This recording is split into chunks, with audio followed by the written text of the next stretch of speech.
Hello mga kabossing!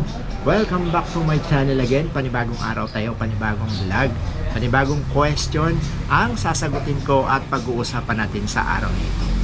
Sa pinadalang tanong ni Tito Box, kabossing, paano kung wala kang background sa hardware? Pero nakikita mo ang potential nito sa probinsya namin. Pero mga kabossing, bago po sagutin yung question ni Tito Bogs, kung bago lang po kayo napadpad sa aking munting channel, pa-like and share naman po. Maraming salamat. Tara guys, pag-usapan natin. Let's go!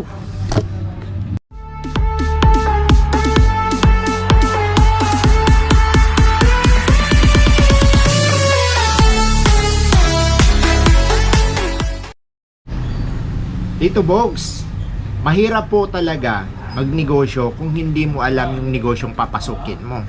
'Di ba? Kung gaya-gaya lang tayo tapos wala naman tayong alam sa business na itatayo natin, 80% to 90% kung wala kang alam sa business na papasukin mo o itatayo mo, posibleng malugi.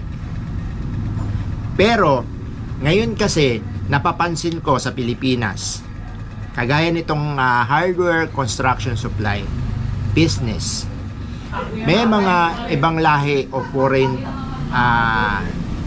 businessman na dumadayo sa Pilipinas para magnegosyo.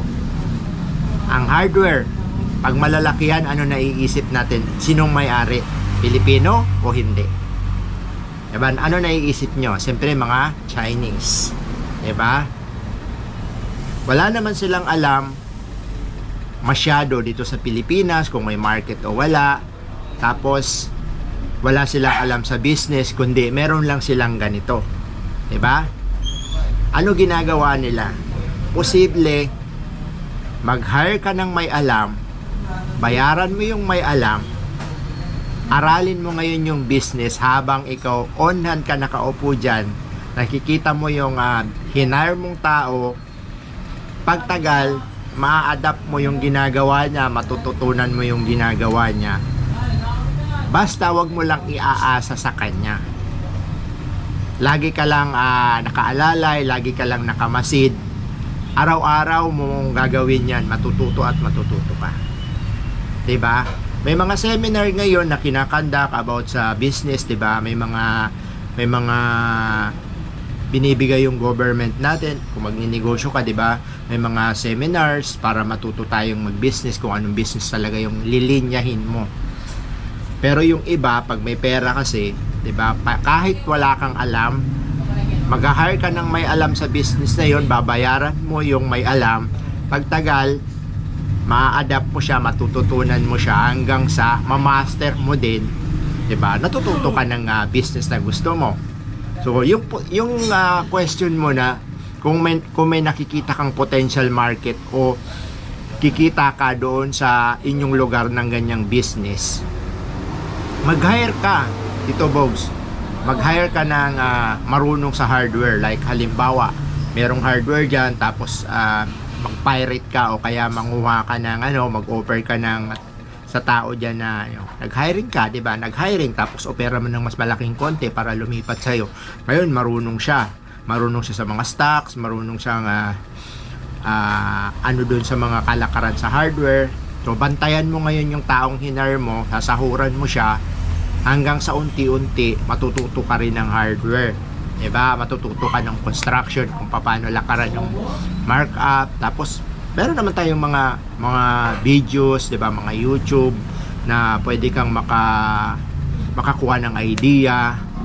Tapos yun, pwede rin namang PM ka sa akin kung may mga question ka, dahil kung malayo ka, yun lang yung maibibigay kong tulong sa iyo about kung may question ka, pwedeng mentor kita konti, di ba? Yung kaalaman ko pwede kong ipasa sa iyo, yung mga alam ko, kunting kaalaman ko pwedeng mabasa ko sa iyo nang walang bayad. So yun yung pwede kong i-share o itulong sa iyo. Yun yung nakikita ko, Tito Bogs, dito sa tanong mo. Di ba? Kahit na wala kang alam, tapos may kakilala kang may alam, pwedeng magpaturo, diba? Magpa-mentor, tapos hanggang sa ma-adapt mo yung sistema, matuto ka sa business na gusto mo. Pagtagal, pag umalis yan, ikaw marunong ka na, 'di ba? Yun lang yung posibleng nakikita ko. Tapos kung may market naman, aalamin mo yung market mo sa lugar mo, kung ano yung mabenta, kung construction ba yan, kung plumbings ba yan, o electrical, 'di ba? So ngayon, yun yung po-focus mo dyan sa lugar mo. Importante, Tito Bogs, meron kang ganito. Pag may ganito ka, pwede kang mag-hire ng mga may alam. So yun lang, Tito Bogs. Hope na nakapagbigay ako ng konting idea sa question mo. Ayan. Mga kabosing, maraming salamat nga pala sa patuloy na suporta at panonood sa aking mga video tips. At shout out sa mga solid talaga na supporters ko. Maraming salamat, guys. Ayan, hanggang dito na lang. Kung may question po kayo, comment kayo below para at least magawan ko ng video at masagot ko sa next tips video na gagawin ko. Yun lang mga kabosing, maraming salamat uli. Saan man sulok ng mundo kayo naroroon, ingat po parati. God bless. Bye bye.